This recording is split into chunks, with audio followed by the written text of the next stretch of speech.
I'm standing at my father's funeral, staring at his casket, trying to process the fact that he's gone. My mom's holding my hand, my brother's crying beside me. The priest is saying something about eternal rest. And then the church doors swing open. A woman walks in, blonde, beautiful, crying, with 3 kids trailing behind her. My mom turns to me and whispers, "Who is that?" I don't know. But the woman walks straight to the casket, places her hand on it, and says the words that destroyed everything I thought I knew about my father. "Goodbye, my love. Your wife and children will miss you so much." That's when I realized we weren't the only family. We never were. I'm going to tell you the whole story, every detail, every lie, every secret my father kept for 15 years, how we found out, what we discovered, and how it nearly destroyed 2 families. This is going to take a while, so settle in, because this story, it's complicated and painful, and honestly, I'm still processing it myself, even 2 years later. Before I dive into this, I need you to do something for me.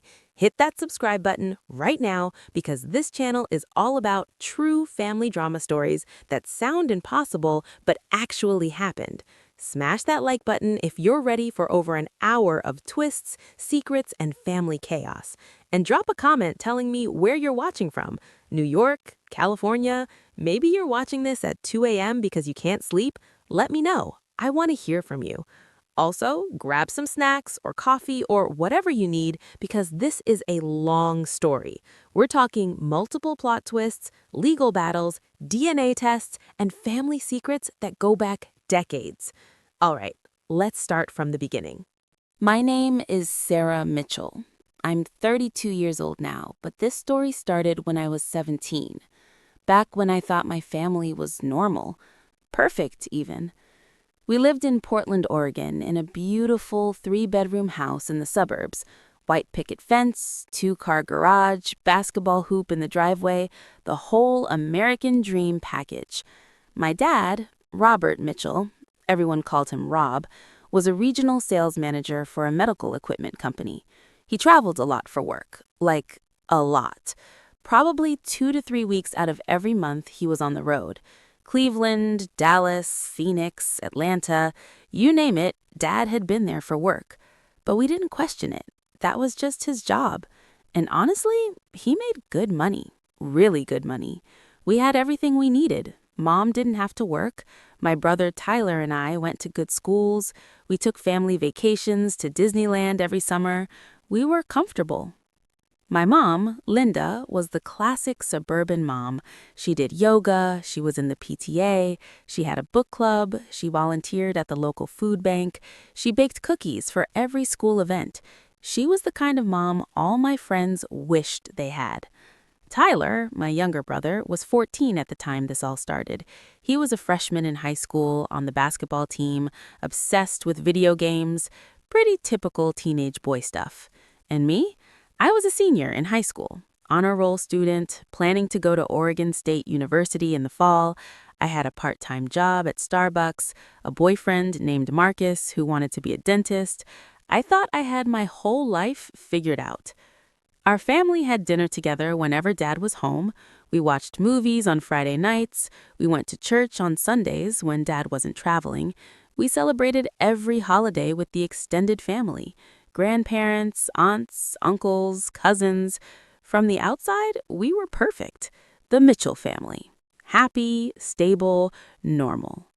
But here's what I didn't know then. My father was living a double life, and he'd been doing it for 15 years. It happened on a Tuesday, March 15th. I'll never forget that date. I was at work, making lattes and dealing with the usual morning rush at Starbucks. It was around 10 a.m. when my phone started ringing. It was Mom. I almost didn't answer because we were slammed, but something told me to pick up. "Sarah," her voice was shaking. "Sarah, it's Dad." My heart dropped into my stomach. "What happened? Is he okay?" He had a heart attack. He's... Sarah, he's gone. Your father is gone. The phone slipped from my hand. My manager had to catch me before I collapsed. The details came in fragments. Dad had been in Phoenix for work. He'd been at a client meeting when he'd suddenly clutched his chest and collapsed. They'd called 911 immediately. The paramedics tried everything, but by the time they got him to the hospital, it was too late. Massive heart attack. He was 52 years old. I drove home in a blur. Mom was on the couch, surrounded by neighbors and family friends. Tyler was in his room, door locked, refusing to come out. Everyone was crying. People kept bringing casseroles. The house smelled like flowers because someone had already sent a sympathy arrangement. It didn't feel real. Dad was just here 3 days ago. We'd had breakfast together before he left for the airport. He'd hugged me, told me he loved me, said he'd see me Friday. And now he was dead. The next few days were a nightmare. We had to make funeral arrangements, pick out a casket, write an obituary, call all the relatives, figure out what suit to bury him in, all these horrible practical decisions while we were falling apart. Mom was surprisingly strong through it all. She handled everything, made all the calls, chose the funeral home, planned the service. She was like a robot going through the motions. "We'll get through this," she kept saying. "We're Mitchells. We're strong." The funeral was scheduled for Saturday, 4 days after Dad died. That's how long it took to get everything arranged and for all the family to travel to Portland. Dad's company was incredibly helpful. They sent flowers. His boss called personally to express condolences. They offered to cover some of the funeral expenses. They talked about what an amazing employee Dad had been. "One of our best," his boss said. "Rob was with us for 20 years. We're devastated." We chose Dad's favorite church for the service, St. Michael's Catholic Church on the west side of Portland. It's a beautiful old church with stained glass windows and wooden pews.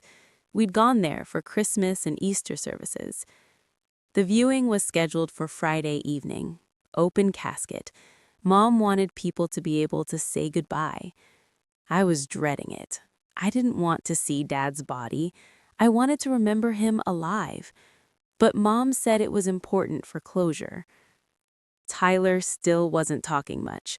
He'd just sit in his room playing video games with the sound off, tears running down his face. He was only 17.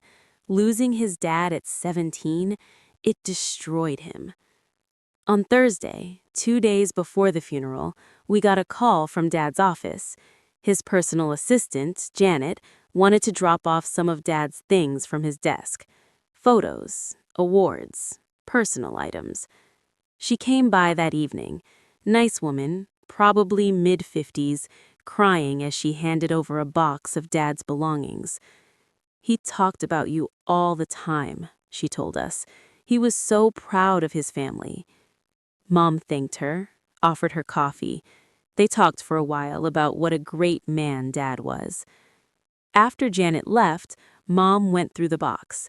There were photos of us on Dad's desk, a World's Best Dad mug Tyler had given him years ago, his college diploma, some awards for sales achievements. And then Mom found something strange. It was a day planner, one of those old-fashioned ones where you write everything by hand. Dad was old school about some things. Mom flipped through it, probably looking for important business contacts to notify about his death. But what she found instead were entries that didn't make sense. Scottsdale, H and Kids, Spring Break. Phoenix, M's Recital, Saturday. Mesa, L's Soccer Game, 3 p.m. Mom frowned. Who is H? Who are M and L? I looked over her shoulder. Maybe clients' kids? You know how Dad was always doing client relations stuff. But something about it felt off. Why would Dad write about clients' kids' activities in his personal planner? Mom kept flipping. There were more entries like that, scattered throughout the months. Phoenix, dinner with H, anniversary. Anniversary? What anniversary? Mom's hands were shaking as she read. Sarah, what is this?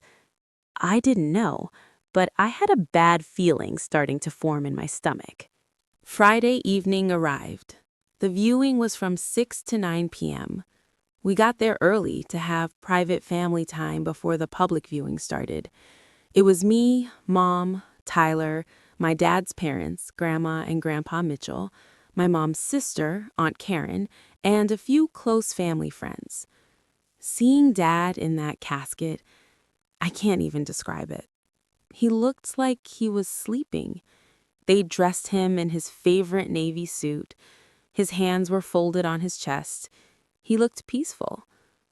But he was gone. Really gone. We all cried. Even Grandpa Mitchell, who I'd never seen cry before. Tyler completely broke down. Mom had to hold him while he sobbed. After about 30 minutes, the funeral director opened the doors and people started arriving. The church filled up fast. Dad had a lot of friends. Coworkers, clients, neighbors, people from church, my high school teachers who knew Dad, Marcus's parents, Tyler's basketball coach. Everyone said the same things. He was such a good man. He'll be so missed. Such a tragedy. We stood by the casket for hours, accepting condolences, hugging people, thanking them for coming. It was exhausting. Around 8:30 p.m., near the end of the viewing, I noticed Mom looking at the entrance with a confused expression. I followed her gaze. A woman had just walked in. Blonde, maybe late 30s, pretty, dressed in a black dress. She was holding the hands of 3 kids, 2 boys and a girl. The oldest boy looked about 13 and 10. The girl was maybe 7 or 8. I didn't recognize them. Mom clearly didn't either. "Do you know who that is?" Mom whispered to me. I shook my head. The woman walked slowly up the aisle toward the casket. The kids stayed close to her. They were all crying. When she reached the casket, she placed her hand on it and started sobbing, really sobbing. Her whole body was shaking. The kids were crying too. The oldest boy put his arm around his mom. The little girl was clutching a stuffed animal, a teddy bear. Mom walked over to them. "Excuse me," she said gently. "I'm Linda Mitchell, Rob's wife. I'm so sorry, but I don't think we've met." The woman looked up. Her eyes were red and swollen from crying. And then she said something that stopped time. "I'm Hannah Mitchell, Rob's wife. These are our children, Matthew, Lucas, and Emma." Mom's face went white. "What did you just say?" Hannah looked confused. "I'm Hannah, Rob's wife. These are our children, Matthew, Lucas, and Emma." Mom stepped back like she'd been slapped. That's impossible. I'm Rob's wife. We've been married for 20 years. Hannah's eyes widened. She looked at Mom, then at me, then at Tyler, who had walked over to see what was happening. "Oh my God, he didn't tell you." "Tell me what?" Mom's voice was rising. Hannah started crying harder. "I didn't know. I swear I didn't know. He said he traveled for work, but, oh my God, you're the Portland family." The Portland family? Mom was shaking now. This was when I realized we were the other family, or maybe they were the other family. I didn't even know anymore. Hannah pulled out her phone with shaking hands. She pulled up photos, wedding photos, her in a white dress, Dad in a tuxedo, the date 15 years ago. "We got married in Phoenix," she said, her voice breaking. "In 2010, we have 3 children together. Matthew is 13, Lucas is 10, and Emma is 7. Rob lived with us in Scottsdale. He was home most of the time. He traveled to Portland for work." She trailed off, realizing what she was saying. Mom snatched the phone, staring at the photos. There was Dad, our dad, at another wedding, with another woman, with other children. Children he'd raised, a whole other life. This can't be real, Mom whispered, but the evidence was right there. The funeral director was trying to calm everyone down. People were staring, whispering. Some were recording on their phones. Marcus grabbed my arm. "Sarah, what's happening?" I couldn't answer. I was in shock. Dad had another family, another wife, other children. For 15 years, he'd been living a double life, and we never knew. I know what you're thinking. This sounds insane. Trust me, it felt insane, and it gets so much worse from here. If you're hooked on this story, and I know you are, hit that like button right now. This is only the beginning. We've got DNA tests, police investigations, lawyers, family fights, and secrets that go even deeper than you can imagine. Drop a comment telling me what you would do if you found out your dad had another family. Would you want to know them? Would you be angry? I really want to know what you think. Okay, let's continue, because what happened next changed everything. The funeral director managed to move everyone into a private room in the back of the funeral home. It was me, Mom, Tyler, Hannah, and her 3 kids. Everyone else had been asked to leave or go back to the main room. The room was small. Beige walls, a box of tissues on every surface, uncomfortable chairs, fluorescent lighting that made everyone look sick. We sat in silence for what felt like hours, but was probably only a few minutes. Tyler was the first to speak. "So you're saying Dad had you have..." Hannah nodded slowly. "I didn't know about you, any of you, I swear.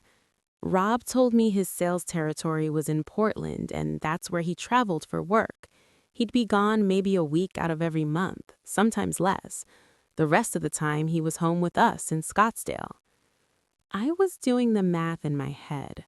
Dad was home with us maybe 10 days a month. The rest of the time, he was supposedly on business trips, which meant he was home with them the rest of the time. "How long?" Mom's voice was deadly quiet. "How long has this been going on?" "We met 16 years ago," Hannah said, her voice breaking. "At a medical conference in Phoenix. I worked for one of his clients. We started dating, got married a year later. Matthew was born 8 months after the wedding, then Lucas, then Emma." 16 years? 16 years. "Show me your marriage license," Mom demanded. Hannah pulled out her phone again. She had a photo of their marriage certificate. Hannah Claire Bennett, married to Robert James Mitchell, March 12, 2010, Maricopa County, Arizona. Mom pulled out her phone. She showed Hannah our family photos. Mom and Dad's wedding photo. Date, June 8, 2005, Portland, Oregon. Hannah went pale. "You married him first." "By 5 years," Mom's cracked. "We've been married for 20 years. But that means..."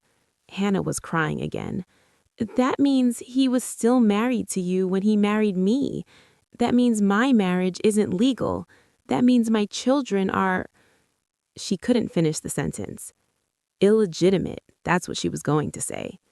Her 3 kids were sitting there, listening to all of this. The oldest boy, Matthew, looked angry and confused. The middle one, Lucas, was crying quietly. The little girl, Emma, didn't seem to fully understand what was happening, but knew it was bad. "Does he have other families?" I asked suddenly.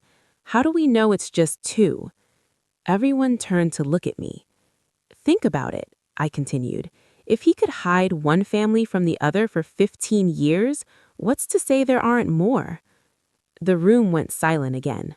It was a terrifying thought, but after finding out about Hannah, anything seemed possible. After about an hour in that room, Mom made a decision. "We're canceling the funeral." Hannah looked up in shock. What? You can't. Yes, I can, Mom said firmly. I need time to process this. I need to figure out what the hell has been going on. I am not going to stand up in front of everyone tomorrow and eulogize a man I apparently didn't even know. The funeral director was called in. He was obviously uncomfortable with the situation, but agreed to cancel the service and refund most of the money. What about the burial? He asked. We'll figure that out later, Mom said. Right now, I need answers. We called everyone who was planning to attend and told them the funeral was postponed due to unexpected family circumstances. You can imagine the rumors that started after what people witnessed at the viewing. That night, back at home, Mom, Tyler, and I sat in the living room.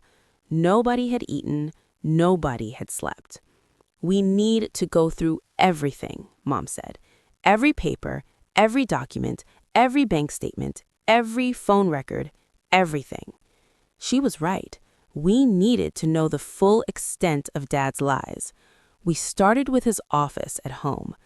Dad had a small home office in the spare bedroom. Mom had never gone through it because it was his space. Now we tore it apart. What we found was shocking. In Dad's file cabinet, hidden in a folder labeled 2020 tax documents, we found a second phone bill. Not for his regular phone. For another phone we didn't know about.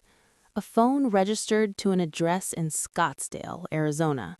Hannah's address.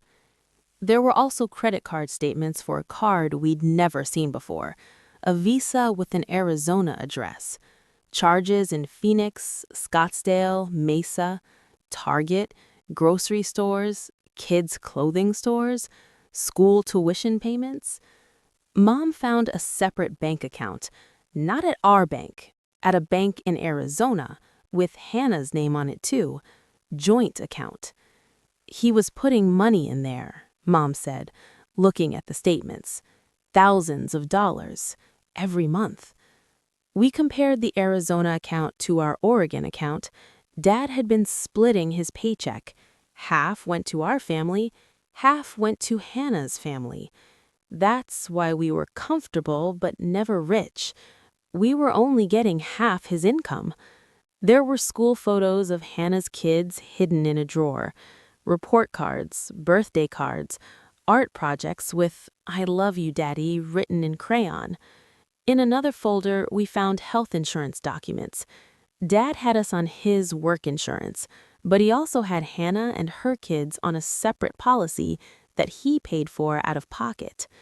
There was a separate life insurance policy too, one that listed Hannah as the beneficiary, $500,000. The life insurance policy that listed Mom as the beneficiary, also $500,000. He'd split everything evenly between his two families. He was planning for this, I said slowly. He made sure both families would be taken care of if something happened to him. It was true. In some twisted way, Dad had tried to be responsible to both families, but that didn't make it any less horrible.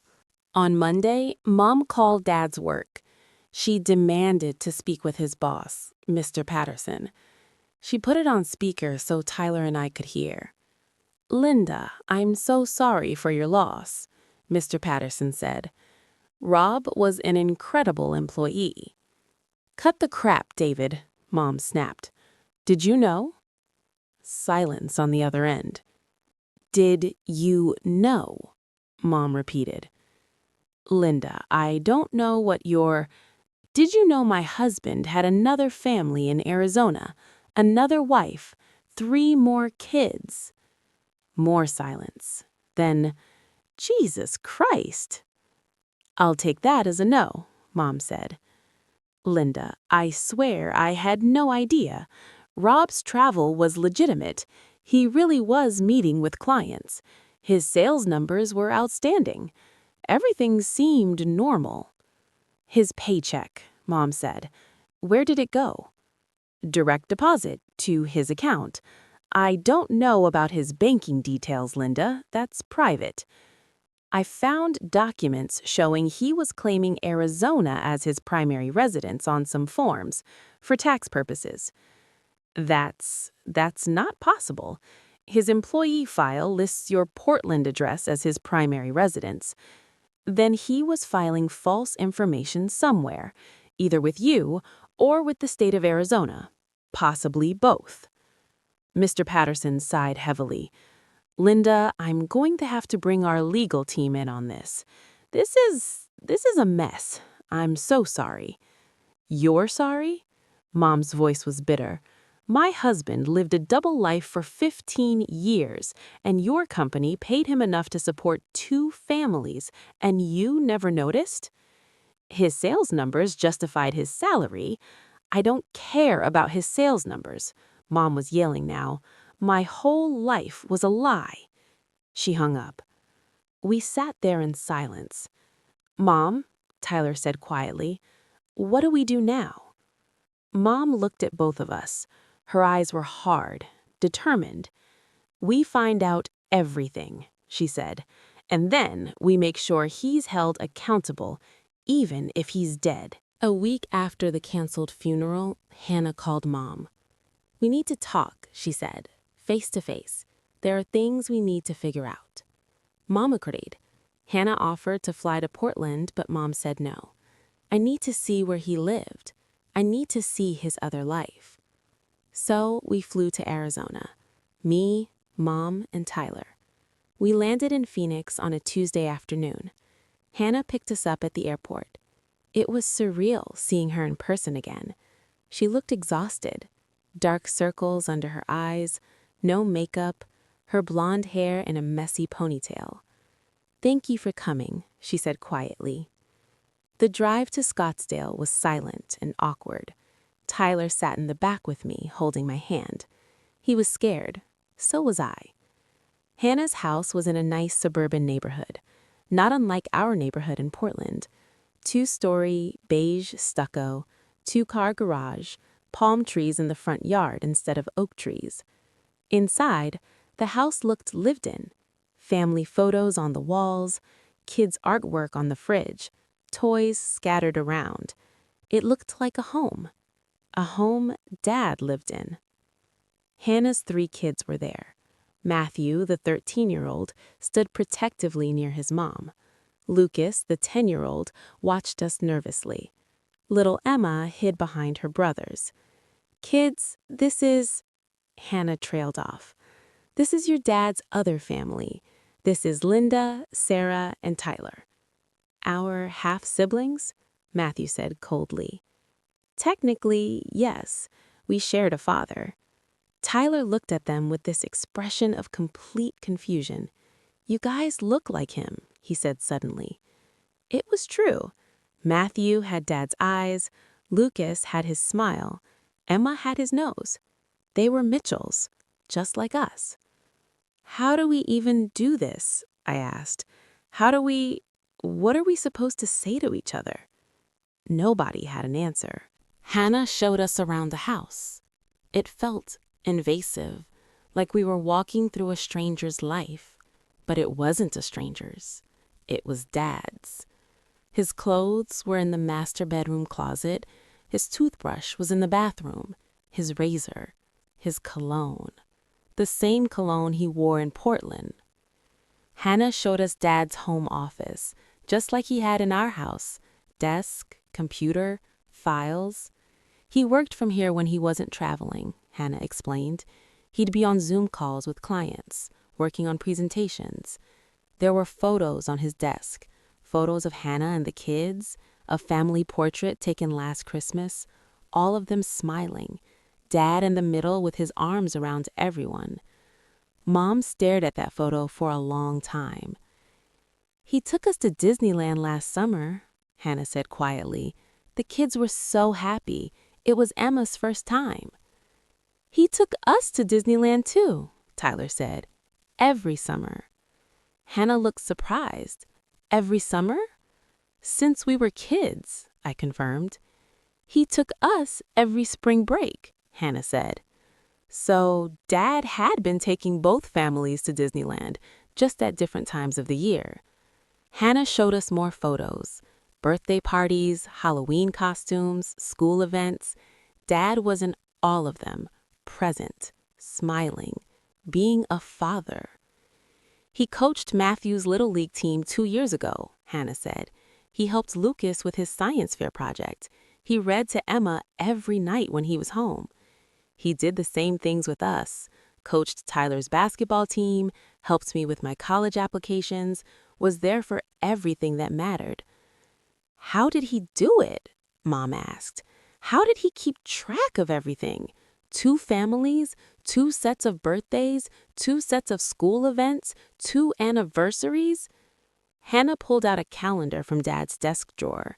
It was color-coded, blue for Portland family, red for Arizona family. Every birthday was marked, every anniversary, every important event. He'd planned everything meticulously, so he'd never miss anything important in either family. He was organized, I said bitterly. I'll give him that. Over dinner that night, awkward doesn't even begin to describe it, we talked about the financial situation. Rob's life insurance, Hannah said. I called the company. There are 2 policies. We know, Mom said. We found the paperwork. They're not sure they're going to pay out either one, Hannah continued. Since bigamy is illegal, they're saying the policies might be invalid. What? Mom's fork clattered on her plate. The legal team is reviewing it, but because Rob was married to you when he married me and never divorced you, our marriage wasn't legal, which means I might not be eligible as a beneficiary. But you have kids with him, I said. 3 kids. Doesn't matter legally. We weren't legally married. This is insane, Tyler muttered. Hannah nodded. His 401k is the same issue. There are 2 beneficiaries listed, you and me, but I'm not a legal wife, so they might give it all to you. Mom was quiet for a moment. Then she said, I don't want it. Everyone looked at her. What? I said. I don't want his money, Mom repeated. I don't want anything from him. It's all tainted. Mom, we need that money, I said, for college, for the house. I don't care, Mom said firmly. I don't want anything from a man who lied to me for 20 years. But we have 3 kids, Hannah said quietly. I'm a part-time nurse. I was relying on Rob's income. If the life insurance doesn't pay out, I don't know how I'm going to manage. Mom looked at Hannah, at her 3 kids, at Matthew trying to look tough, at Lucas looking scared, at little Emma who'd lost her father. The life insurance, Mom said slowly. If they do pay it out to me, I'll split it with you. Hannah's eyes widened. You don't have to. Those kids didn't ask for this, Mom interrupted. It's not their fault their father was a liar. If the money comes through, we'll split it. I was proud of Mom in that moment. Despite everything, she was being fair. After dinner, Tyler tried to talk to Matthew. They were close in age. Matthew was 13, Tyler was 17. Tyler thought maybe they could connect. Hey, Tyler said, this is weird, right? Matthew glared at him. Weird? You think this is weird? I just meant you got him for your whole life, Matthew spat. You got him for everything. We only got him part-time. We got the scraps, the leftovers. That's not... You probably got better Christmas presents too, better birthdays, more attention, because you were the real family. Matthew, Hannah tried to intervene. No! Matthew was crying now. It's not fair. Why did they get him more? Why were we the secret family? Why weren't we good enough? Matt, buddy, it wasn't like that, Tyler said, but his voice was shaking. Then what was it like? Matthew challenged. Tell me, why did Dad lie about us? Why didn't he tell you we existed? Tyler didn't have an answer. None of us did. Little Emma started crying. I want Daddy, she sobbed. I want Daddy back. Lucas put his arm around her. Daddy's not coming back, Em. Why not? Emma cried. Did we do something wrong? Is that why he left? No, baby, Hannah said, pulling Emma into her arms. Daddy didn't leave because of you. Daddy died. Remember? Daddy's heart stopped working. But why? Emma wailed. How do you explain any of this to a 7-year-old? We left Hannah's house later that night and checked into a hotel. None of us could sleep. Sarah, Tyler whispered in the dark, were we the real family or were they? I don't know, I whispered back. Maybe we both were. Maybe neither of us were. How could he do this? Tyler's voice cracked. How could Dad do this to everyone? I didn't have an answer. I still don't. I know this is a lot. Trust me, living through it was even worse, and we're not even at the craziest part yet. If you're still watching, thank you. Drop a like if you think Mom did the right thing offering to split the life insurance, and comment whether you think Matthew had a right to be angry at us. I still think about that sometimes. We're about to get into the DNA test results, the police investigation, and the secret that somehow gets even bigger. Let's keep going. Mom insisted we get DNA tests. All of us. I need to know for sure, she said. I need to know that you're his biological children, that they're his biological children. I need proof of everything, now. Hannah agreed. We all went to a testing center in Phoenix. Swabs were taken. Samples were sent to the lab. The results would take 2 weeks. While we waited, Mom hired a private investigator. His name was Marcus Torres, coincidentally the same first name as my boyfriend, which was weird every time Mom said it. Marcus Torres was a former police detective who now worked private cases. Mom found him through a law firm she'd consulted about the insurance and estate issues. I need you to find out everything about my husband, Mom told him. Every place he went, every person he knew, every lie he told, everything. Marcus took the case. He started by getting Dad's phone records, both of them, the Portland phone and the secret Arizona phone. Then he got Dad's credit card statements, all of them. He pulled Dad's travel records from his job. He interviewed Dad's coworkers. He even got Dad's Easy Pass records from toll roads. What he found was disturbing. Marcus called us 2 weeks into his investigation. I need to show you something, he said. Can you meet me at my office? We went, me, Mom, Tyler, and via video call, Hannah. Marcus spread out printouts on his conference table. Your husband was extremely organized, Marcus said, almost obsessively so. He had a system. He showed us Dad's calendar again, the color-coded one. Blue weeks were Portland weeks. Red weeks were Arizona weeks. He alternated consistently, 2 weeks in Portland, 2 weeks in Arizona. Sometimes he'd do 1 week in each, but it was always planned months in advance. He never overlapped? I asked. Never, Marcus confirmed, not once in 15 years. He was meticulous about keeping the families separate.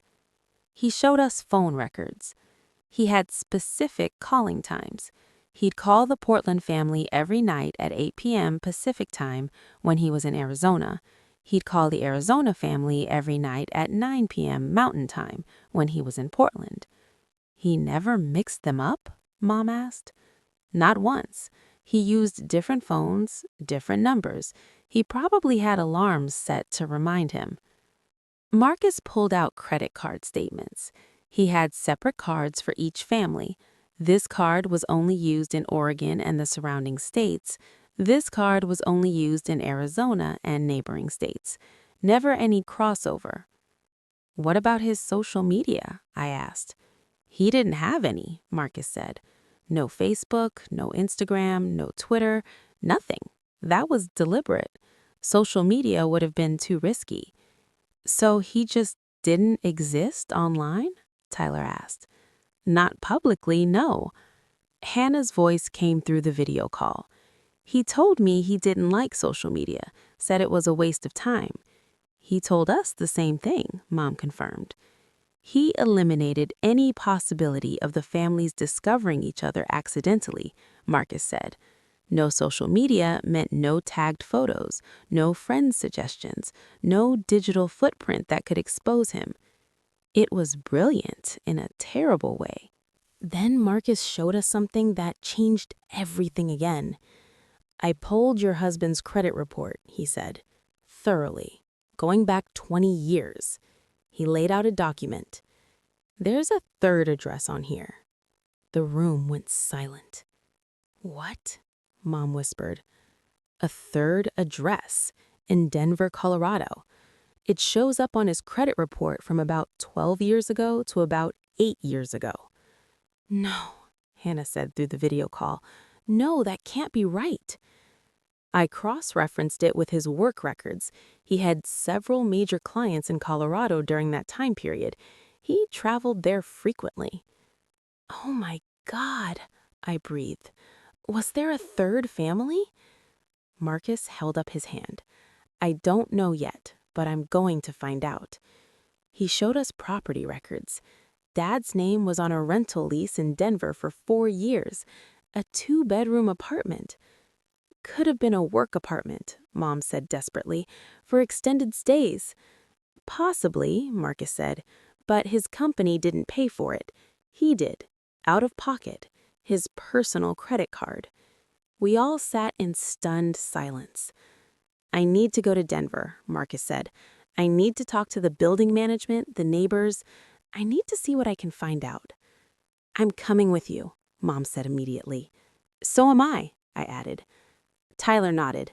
Me too. Hannah on the video call. I can't leave the kids, but please, please find out.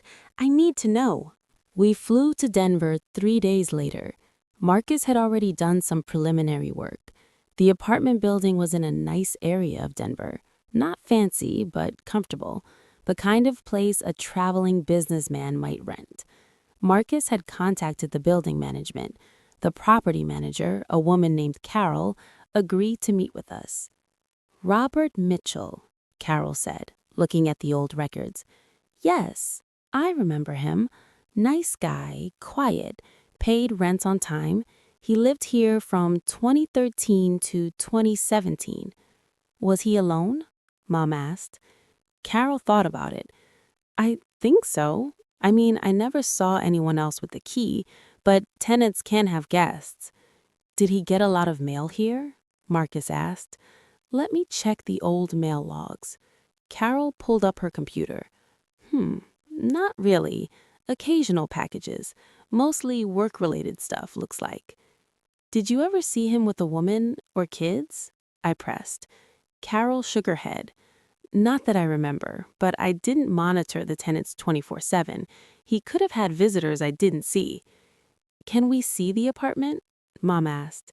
It's currently occupied, Carol said, but I can show you an identical unit. She took us to an empty apartment on the same floor. 2 bedrooms, 1 bathroom, small kitchen, living room, basic furniture.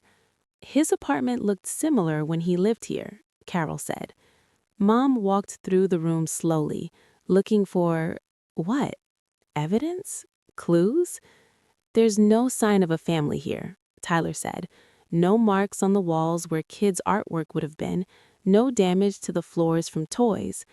Maybe it was just a work apartment, I suggested hopefully, but Marcus was frowning. Then why did he keep it a secret? Why isn't it on his work expense reports? We canvassed the building, knocked on doors of tenants who'd lived there long enough to remember Dad. Most didn't remember him.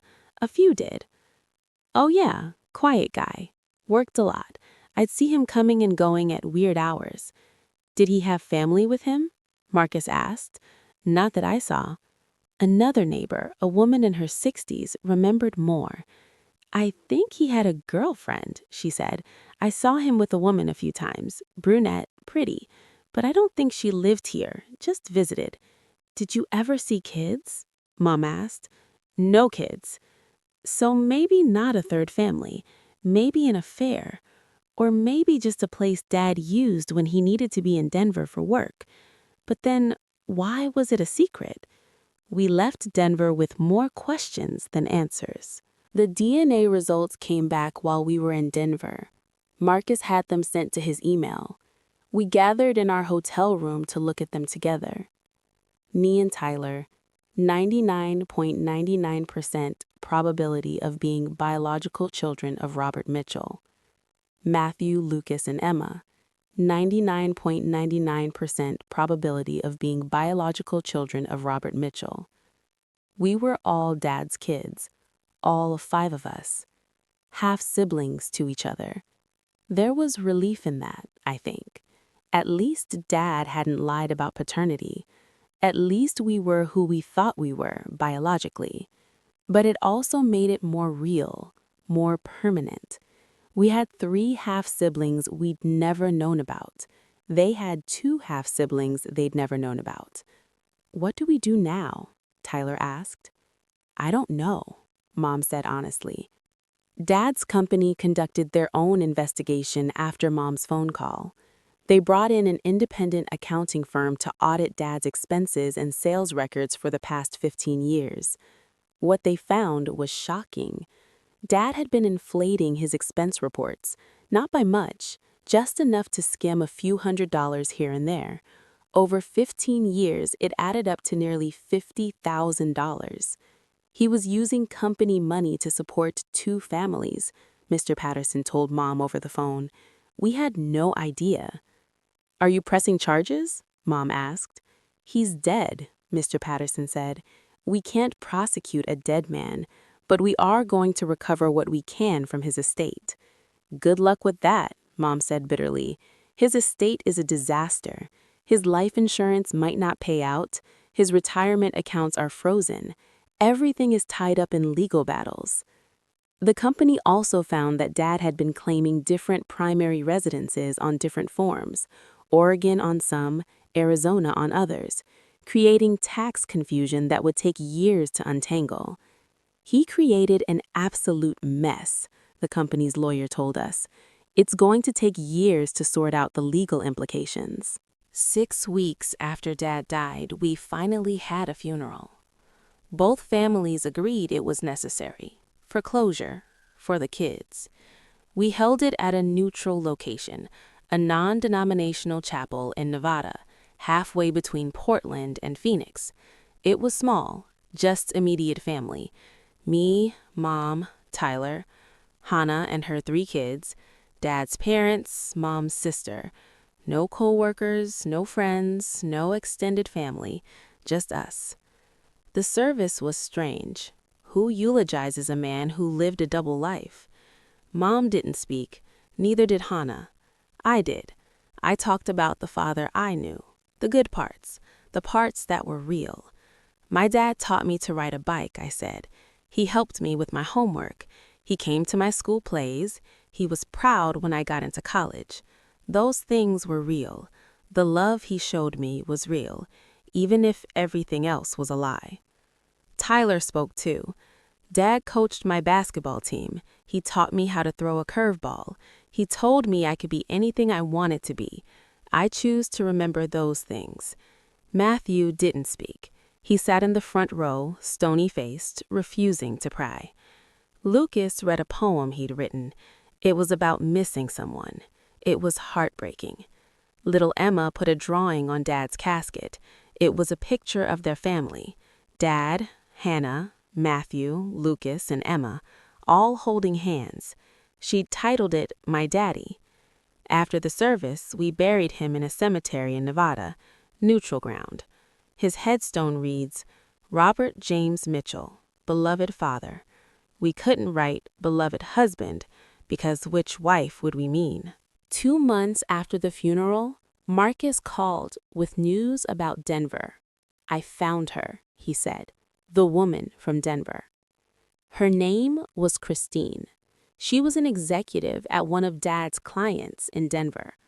Marcus managed to track her down and talk to her. "It wasn't a romantic relationship," Marcus reported. At least, that's what she says. Then what was it? Mom asked.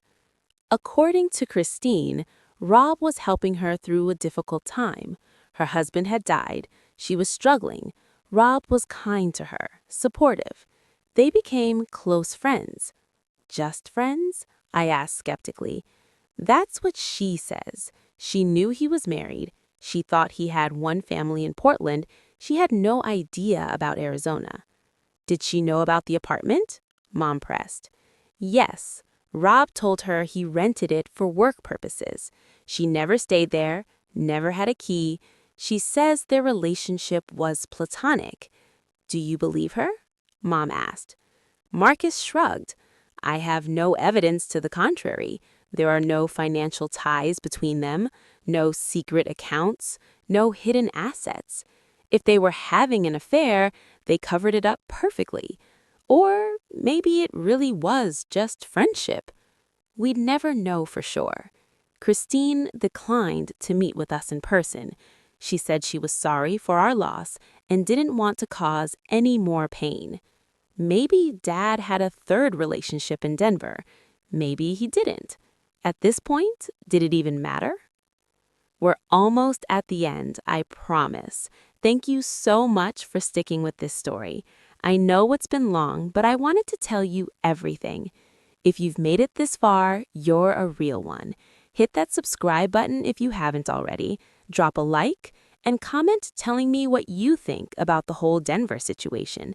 Affair or friendship? I still don't know what to believe. Let's wrap this up. The legal aftermath took over a year to sort out. The life insurance companies eventually agreed to pay out both policies, $500,000 to Mom's family, $500,000 to Hannah's family. It was the fair solution, even if it wasn't legally clean. Dad's 401k was split between the two families, too.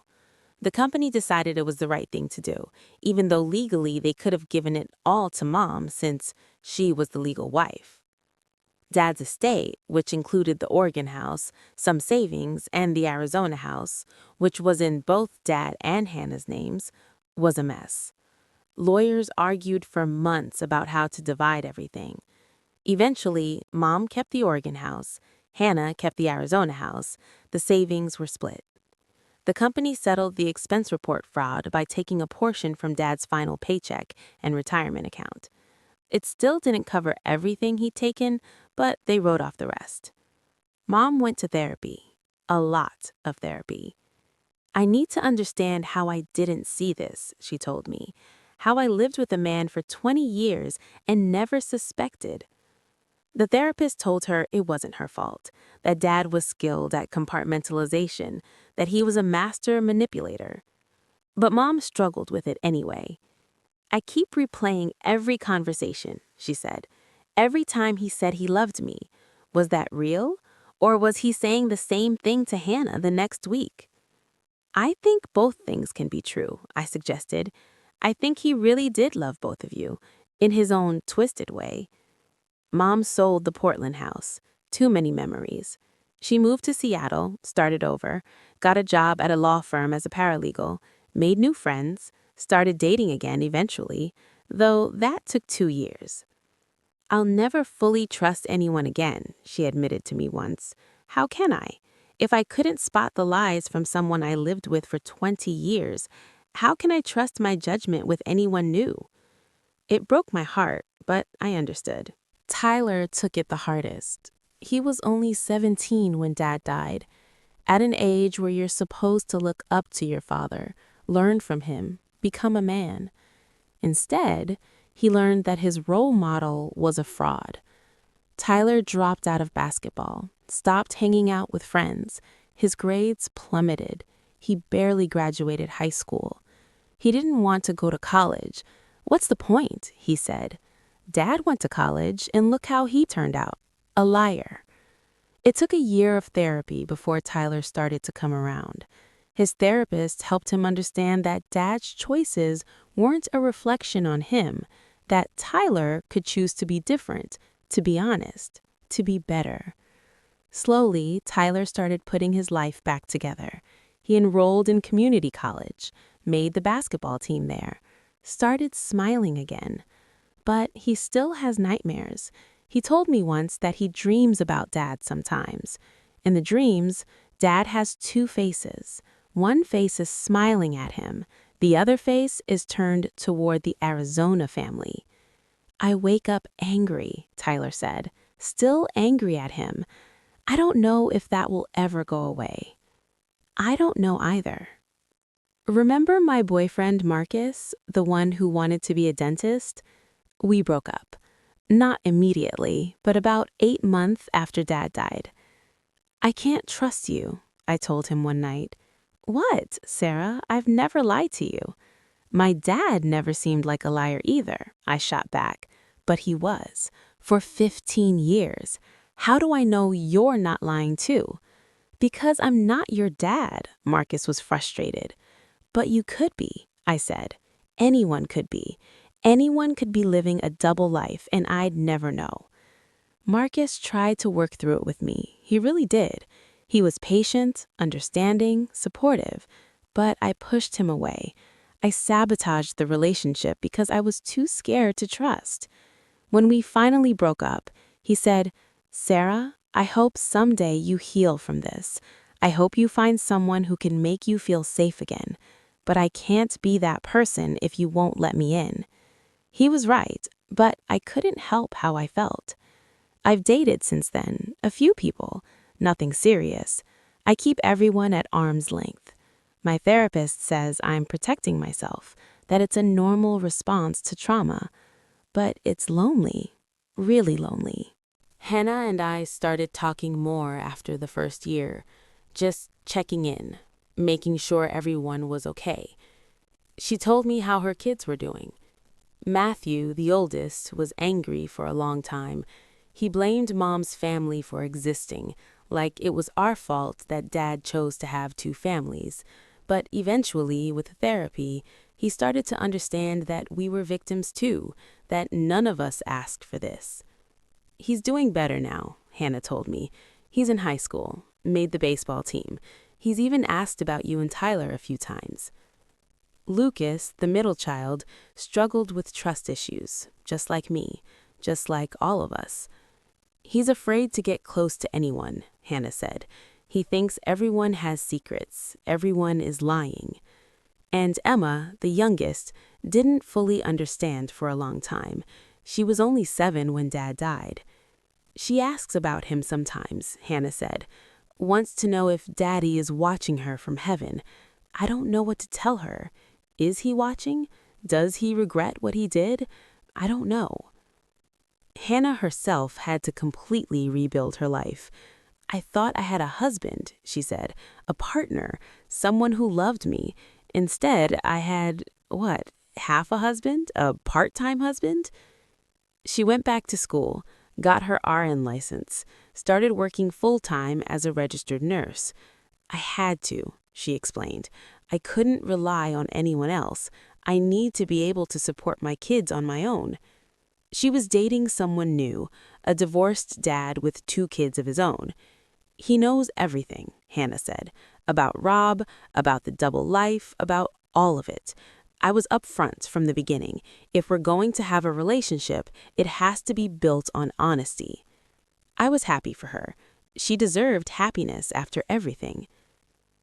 2 years after Dad died, Hannah suggested the families meet again. The kids want to know their half-siblings, she said. Matthew especially. He's curious about you and Tyler. I was nervous. So was Tyler, but we agreed. We met in Las Vegas, neutral territory. Both families booked rooms at the same hotel. It was awkward at first. What do you even talk about with half-siblings you didn't know existed until 2 years ago? But then, Matthew asked Tyler about basketball. Tyler lit up. They talked about sports for an hour. Lucas was into video games. So was Tyler. They bonded over that. Emma was shy around me at first, but I brought her a stuffed animal, a bunny rabbit, and she warmed up. Do you look like our dad? Emma asked. A little, I said. I have his eyes. Me too, Emma said, excited. Mommy says I have Daddy's eyes. We spent 3 days together, went to shows on the strip, had dinners, hung out by the pool. It wasn't perfect. There were moments of tension, times when someone would say, "Dad did this," or "Dad used to say that," and everyone would get quiet, remembering that we all had different versions of the same man. But there were good moments, too. Moments where we laughed, where we felt like family. "Can we do this again?" Emma asked at the end. "Can we see each other again?" Tyler knelt down to her level. "Yeah, kiddo, we can do this again." And we did. We started meeting once a year, usually in Vegas, sometimes in Denver or somewhere else neutral. The kids started texting, video chatting, following each other on social media. We're not a traditional family. We're not even sure what to call ourselves, but we're connected by blood, by shared tragedy, by the complicated man who was our father. Dad's parents, Grandma and Grandpa Mitchell, struggled with the revelation about their son. "We raised him better than that," Grandma said, crying. "We taught him right from wrong. We taught him to be honest." Grandpa didn't say much. He aged 10 years overnight when he found out. "My son," he'd say, shaking his head. "My son did this." They wanted to know the Arizona grandchildren. Hannah agreed to bring them to Portland for a visit. It was emotional. Grandma held Matthew, Lucas, and Emma and cried. "You're my grandchildren," she said. "No matter how this happened, you're family." She made sure to split everything evenly in her will. All 5 grandchildren would inherit equally. She wasn't going to punish Hannah's kids for their father's choices. Grandpa died a year after Dad. Heart attack. We think it was partly from the stress and heartbreak of learning about his son's double life. Grandma is still alive. She's in a nursing home now. She has photos of all 5 grandchildren in her room. "I love them all," she says, "even if their father was a damn fool." When we finally went through all of Dad's belongings, from both houses, we found things that were heartbreaking. In his office, hidden in a locked drawer, we found journals. Dad had kept journals. Not detailed ones, just occasional entries, thoughts, feelings. One entry, dated 3 years before he died. "I love them both. How is that possible? How can I love 2 women, 2 families so completely? I know I'm living a lie. I know this is wrong, but I can't choose. I can't let either family go. So I keep going, day by day, lying to everyone, lying to myself." Another entry. "Matthew asked me today why I'm always leaving. He's getting older, smarter. He's starting to notice. How much longer can I keep this up? But what choice do I have? If I tell the truth, both families will hate me. Both families will be destroyed. So I keep the secret. I carry the weight. It's my burden to bear." And one from a year before he died. "I'm tired. So tired of keeping track of everything, of being 2 different people. Sometimes I forget which life I'm in. I almost called Hannah Linda last week. I almost told Linda about Emma's school play. I'm slipping, but I can't stop. I'm in too deep. There's no way out except death. Sometimes I think death would be a relief for him. A way out of the impossible situation he'd created." We also found things he'd written but never sent. Letters to both families, apologizing, explaining, trying to make sense of his choices. One letter to Mom. "Linda, I loved you from the moment I met you. You were my first love, my true love. Everything I did to protect you, to give you the life you deserved. I know that sounds like a cop-out, like an excuse, but it's the truth. When I fell in love with Hannah, I didn't stop loving you. I just loved her too. I couldn't choose. I'm sorry. I'm so sorry." A letter to Hannah. "Hannah, you saved me. When we met, I was drowning in the monotony of my life. You made me feel alive again, young again, like anything was possible. Our children are the light of my life. I would do anything for them. I know what I did was wrong, but I don't regret having you in my life. I don't regret our children. I only regret the lies. And letters to us kids, to me. Sarah, my brilliant girl, you're going to do amazing things. I'm so proud of you. I hope someday you can forgive me for what I've done. I hope you understand that my love for you was always real, even when everything else was a lie. To Tyler, Tyler, my son, be better than me. Be honest. Be true. Don't make my mistakes. You have so much potential. Don't waste it like I did. I love you more than you'll ever know. And letters to Matthew, Lucas, and Emma, too, telling them he loved them, that he was sorry. We showed Hannah the letters. She cried reading them.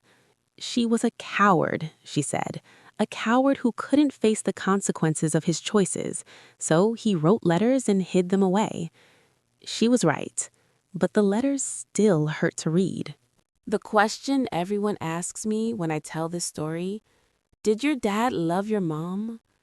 And I don't know how to answer that. I think he did. I think he loved her, but he also loved Hannah. And those two truths can't coexist, can they? Can you really love someone while lying to them every single day for 15 years? Can you really be present in someone's life while living an entirely separate life somewhere else? My therapist says love and lies aren't mutually exclusive, that Dad probably did love both women, that he probably struggled with his choices. That doesn't make what he did okay, but it means his feelings might have been genuine. But how can love be genuine when the foundation is all lies? I think about my relationship with Dad, the memories I have, the things he taught me, the times he was there for me. Were those moments real, or was he just playing a role? I want to believe they were real. I want to believe that when Dad hugged me and said, "I love you," he meant it. But there's always a voice in my head that whispers, he was lying to everyone about everything. Why would his love for you be any different? The story eventually got out in both Portland and Scottsdale. In Portland, we became that family, the one with the scandal. People whispered, pointed. Some neighbors stopped talking to Mom. One woman from church actually told Mom, "You must have driven him to it. A man doesn't look elsewhere if he's happy at home." Mom almost punched her. At my work, people found out. It was humiliating. Customers would ask me about it. "Is it true your dad had two families?" I almost quit, but I needed the money. Tyler got bullied at school. Kids would make jokes. "Hey, Tyler, got any other brothers and sisters you don't know about?" He got in a fight once, broke a kid's nose, got suspended. He deserved it, Tyler said. He was talking shit about Dad. Despite everything, Tyler still felt the need to defend Dad's honor. It's complicated. In Scottsdale, Hannah and the kids faced similar treatment. "Some of the other moms at school stopped talking to me," Hannah told me. "Like I was the other woman, like I knowingly broke up a marriage." "But you didn't know," I said. "Try explaining that to people," Hannah replied bitterly. "They've already made their minds." Matthew got in fights too, multiple times. He was defending his family's honor too. We're not the bad guys. Why is everyone treating us like we are? Because people need someone to blame, and Dad was dead. So they blamed the families instead. About a year and a half after Dad died, a true crime podcast reached out to Mom. They wanted to do an episode about Dad's double life. "People are fascinated by this kind of story," the producer said. "It's not every day someone successfully maintains two complete families for 15 years. Mom said no at first. She didn't want our private tragedy to become entertainment. But then she reconsidered. "Maybe it will help someone," Mom said. "Maybe there's someone out there living a lie like Rob did. Maybe they'll hear this story and realize they need to come clean before it destroys everyone. So Mom agreed. We all did, even Hannah and her kids. The podcast episode came out 3 months later. It was called The Double Life of Robert Mitchell. It went viral. Millions of downloads, people talking about it on social media, true crime enthusiasts dissecting every detail. Some people were sympathetic. Those poor families. Others were judgmental. How could they not know? Some were fascinated by the logistics. How did he keep track of everything? Reading the comments was surreal. Our trauma had become a topic of casual conversation for strangers. But some good came from it. We got messages from people who'd been through similar situations. A woman whose husband had a secret family in another state. A man who found out his wife had been married to someone else the whole time. They thanked us for sharing our story, said it helped them feel less alone. That made it worth it, a little bit. When all the legal dust settled, each family ended up with about $500,000 from the life insurance and retirement accounts. That money felt tainted, dirty. Mom put half of it in a college fund for Tyler, used some to buy her new house in Seattle, put the rest in savings and barely touched it. It's blood money, she said, money bought with lies. Hannah used her share to pay off debts and set up college funds for her 3 kids. She also bought a more reliable car. I can't afford to be prideful, Hannah said. I have 3 kids to raise alone. I need this money. I understood both perspectives. Me, I got a small portion when I turned 21, $20,000 that Dad had left for me in his will. I donated half of it to a charity for children of divorced families. It felt right. The other half I used to pay off student loans. Practical, but necessary. Every time I think about that money, I feel sick. It's a reminder of everything that happened. My therapist had me write a letter to Dad. Not to send anywhere, obviously, but just to get my feelings out. This is what I wrote. Dad, I don't know if I'll ever understand why you did what you did. I don't know if I'll ever forgive you. You were my hero when I was little. I thought you were perfect. I thought our family was perfect. You destroyed that. You destroyed everything. But here's the thing I'm trying to work through in therapy. I still love you. Despite everything, I still love the man you were to me. The dad who taught me to ride a bike. The dad who helped me with homework. The dad who was proud of me. I'm trying to separate the dad I knew from the man you really were. I'm trying to hold on to the good memories while acknowledging the terrible truth. It's hard. Some days I hate you. Some days I miss you so much I can't breathe. I wish you were here so I could yell at you, so I could demand answers, so I could ask you why. But you're not here. You left us with this mess and no way to make sense of it. I hope wherever you are, you understand the damage you caused. I hope you regret it. But I also hope you know that I loved you, that we all loved you. And that makes this so much harder. Your daughter, Sarah. Writing that letter helped. A little. Tyler wrote one too. So did Mom, Hannah. Even Matthew wrote one. We never shared them with each other. They were private. But knowing we all did it made us feel less alone. I sometimes think about my future wedding, if I ever get married. Will I invite Hannah and the kids? They're family, technically. But would that be weird, having my dad's second wife at my wedding? What do I call her? My stepmom? That's not quite right. My dad's other wife? That's awkward. Tyler asked me once, if I get married, who walks me down the aisle if Dad's not here? I didn't have an answer. Mom said she'd walk him down the aisle if he wanted, or Grandpa Mitchell could before he died. Now maybe an uncle. These are the practical questions that come up when your family structure is this complicated. Holiday cards are another issue. Do we send them to Hannah and her kids? Do they count as family? Mom says yes. Those kids didn't choose this situation, she says.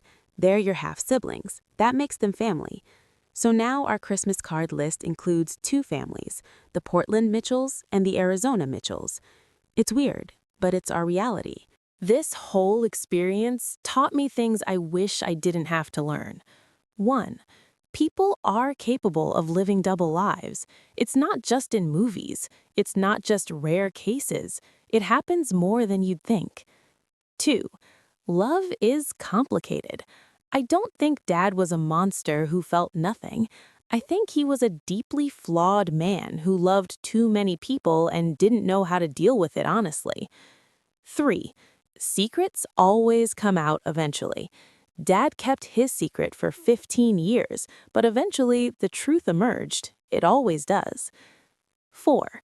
Children always suffer when parents lie. Me, Tyler, Matthew, Lucas, Emma, we're all dealing with trust issues, anxiety, and complicated feelings about family because of Dad's choices. 5. You can't control other people's actions, but you can control your response. Mom could have been cruel to Hannah and the kids. Instead, she chose compassion. That matters. 6. Healing isn't linear. Some days I'm fine, some days I'm not. That's okay. 7. Family is complicated. There's no one definition of what makes a family. Ours is messy and unconventional, but it's still family. 8. Forgiveness is for yourself, not for the other person. I'm working on forgiving Dad, not because he deserves it, but because I deserve to let go of the anger. We're almost at the end. I know this has been a long story.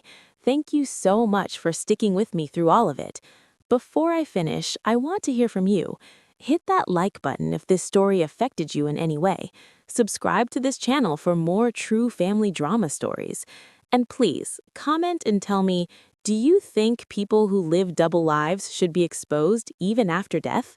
Do you think we did the right thing by investigating everything? Or should we have let sleeping dogs lie? I genuinely want to know what you think. Okay, let me wrap this up. Mom is doing well now, better than I expected. She's been dating a man named Richard for about a year. He's a widower, so he understands grief and complicated family situations. He knows everything, Mom told me, about Rob, about the double life, about all of it. I refuse to start a relationship with secrets. I'm happy for her. She deserves happiness. She still has hard days, especially around what would have been her and Dad's anniversary, or on Father's Day when she thinks about how complicated that holiday has become. But mostly, she's okay. She's strong, resilient. She told me recently, I survived. Rob tried to destroy me with his lies, but I survived. I'm proud of that. Tyler graduated from community college and transferred to Oregon State. He's studying business. He's dating someone, a nice girl named Jessica. He's completely honest with her about everything, including our family history. I told her on the first date, Tyler said.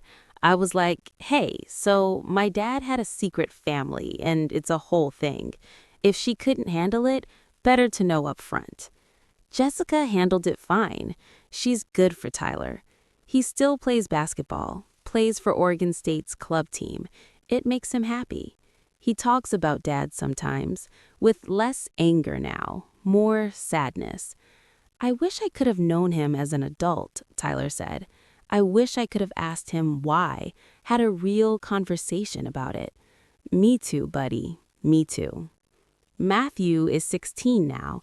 He's doing better, still has anger issues sometimes, but he's working on it.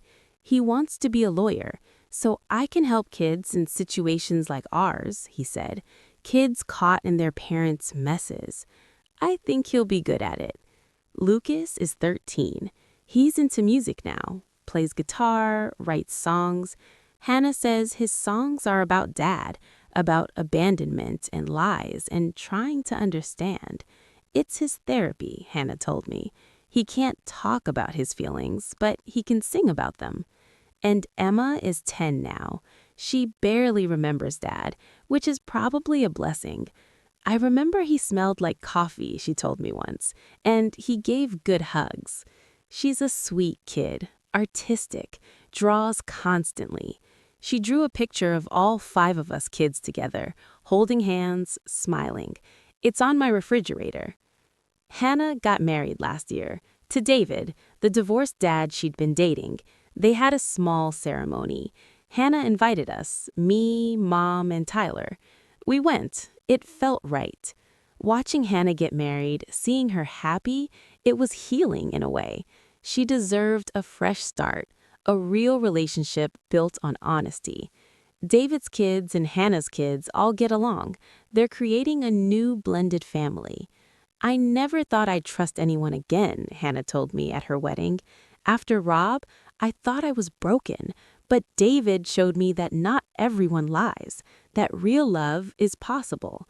I was happy for her, and maybe a little jealous. I'm not there yet, but seeing her heal gave me hope that maybe someday I will be. As for me, I'm still a work in progress. I'm 28 now, 6 years since Dad died, 6 years since my world fell apart. I finished my degree. I'm working as a marketing coordinator for a tech company in Portland. Good job, good pay. I'm single, still struggling with trust, but I'm working on it. I go to therapy every other week. Some weeks I need it more than others. I have a good relationship with my half-siblings now. We text regularly, we video chat, we see each other twice a year usually. Matthew, Lucas, Emma, they're not just half-siblings anymore. They're family, real family. I think about Dad a lot still. I dream about him sometimes. In one recurring dream, I confront him. I demand answers. He just stands there, silent, unable or unwilling to explain. I wake up frustrated, still looking for closure I'll never get. But I'm learning to live with that, learning that some questions don't have answers. Dad left behind a complicated legacy. He hurt people, lied to people, betrayed the trust of two families. But he also created life, 5 kids who wouldn't exist without him. We're all dealing with the aftermath of his choices, all carrying the weight of his secrets, but we're also creating our own lives, making our own choices, choosing honesty over lies, transparency over secrets. Maybe that's his real legacy, not the lies, but the lesson we learned from them. Don't live a double life. Don't keep secrets from the people you love. Don't make choices you can't live with. Be honest, be present, be real. That's what Dad should have done. It's what we're all trying to do now. If you're watching this and you're keeping a secret, a big secret that could hurt people, please tell the truth. I know it's scary, I know it might blow up your life, but keeping the secret is worse. The longer you wait, the more damage you do. Tell the truth, face the consequences, give people the chance to heal while you're still alive to answer their questions. Don't do what my dad did. Don't leave people behind with no answers, no closure, just pain and confusion. And if you're watching this and you've been betrayed like we were, know that you're not alone. There are so many of us out here dealing with family secrets and lies and complicated legacies. You'll get through it.